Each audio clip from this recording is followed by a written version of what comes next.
आपने किस सिलसिले में प्रेस वार्ता बुलाई? आज की प्रेस कॉन्फ्रेंस का मकसद सामान्य नागरिक संहिता यानी यूसीसी है। हमारे प्रधानमंत्री नरेंद्र मोदी जी विश्व गुरु बनना चाहते हैं, तो हिंदुस्तान का 30 करोड़ मुसलमान उनको ग्लोबल लीडर बनाने के लिए, मानने के लिए, विश्व गुरु बनाने के लिए तैयार है। मगर वो शरीयत को कुचल करके, कुरान और हदीस के अहकाम की नाफरमानी करके, अहलुल्लाह करके विश्व गुरु नहीं बन सकते। इस पर मुसलमान नहीं समझौता करेगा। सामान्य नागरिक संहिता सीधे सीधे तौर पर शरीयत में मुदाखलत है।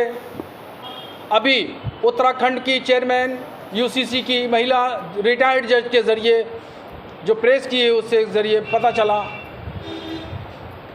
कि तलाक जो मर्द का अधिकार है शरीयत में, वो महिलाओं को भी तलाक का अधिकार दिया जाएगा।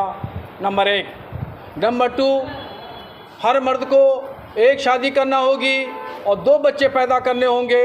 इसके अलावा अगर दूसरी शादी की, तीसरा बच्चा हुआ, तो गवर्नमेंट की जो मुराआत हैं, जो सहूलतें दी गई हैं, तो वो सब छीन ली जाएंगी।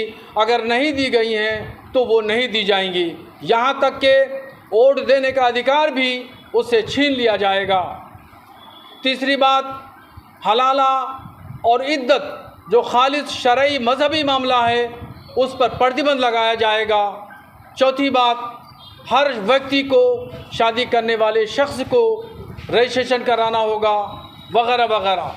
ये तमाम चीज़ें ऐसी हैं जो शरीयत के ख़िलाफ़ हैं, शरीयत के उसूल और ज़ाब्तों के ख़िलाफ़ हैं, कुरान और हदीस के अहकामात के ख़िलाफ़ हैं। और नरेंद्र मोदी जी की सरकार वो ये चाहती है कि मुसलमानों के शरई अहकाम को कुचल करके हम जो है वो यहाँ पर राज करें। ऐसा मंजूर नहीं है।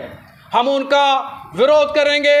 हिंदुस्तान का एक एक मुसलमान, एक एक बच्चा इस कानून के, काले कानून की मुखालफत करेगा और हम घुटने टेकने पर हुकूमत के मजबूर कर देंगे कि ये कानून बनने वाला जो है, ये इसका आने वाला प्रस्ताव वापस लिया जाए और उत्तराखंड गवर्नमेंट वापस ले। इंशाअल्लाह वो वक्त दूर नहीं कि जब ये शक्ल आंदोलन का रूप लेगी और पूरे भारत में हम मुसलमानों को बेदार करेंगे, जागरूक करेंगे कि उठ खड़े हो और अब तुम्हारे शरीयत पर हमला है। तुम्हारी शरीयत पर जब हमला होगा तो भी खामोश बैठने की ज़रूरत नहीं है।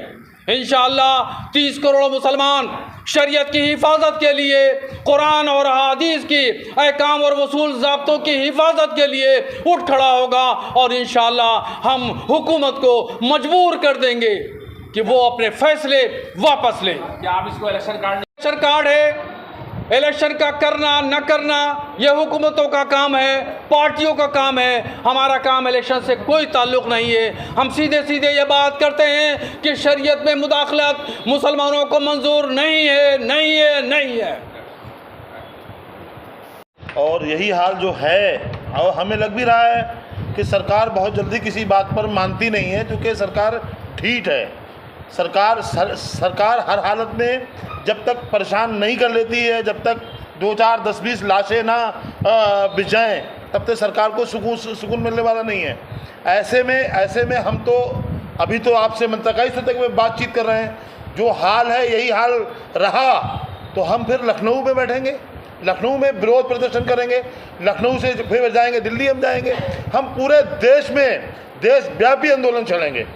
ये यूनिफॉर्म सिविल कोड जो आ रहा है, भाई आप एक समाज को क्यों टारगेट कर रहे हो?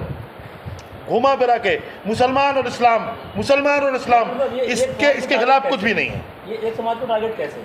बताएं आप, किसी और मजहब के साथ अगर इस तरह की बातें आती हो सामने, हजरत ने जो भी बताया, तो सबके लिए है। वो सिर्फ बातों में है।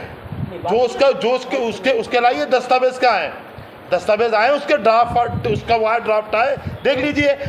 नरेंद्र मोदी जी विदेश से आकर के भोपाल में चुनावी रैली करते हैं और चुनावी रैली में मुसलमान और मुसलमानों की औरतों पर बात क्यों कर रहे हो आप? सवाल ये है, जब ड्राफ्ट आया नहीं तो आप लोग किसी कर रहे हैं।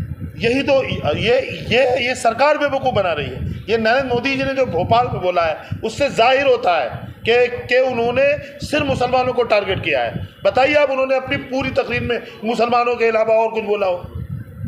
इसलिए हम लोग इस आंदोलन को यहाँ तक महदूद नहीं रखेंगे, हम इसको पूरे देश में ले जाएंगे और ये बहुत जल्द आपको सुनने को मिल जाएगा।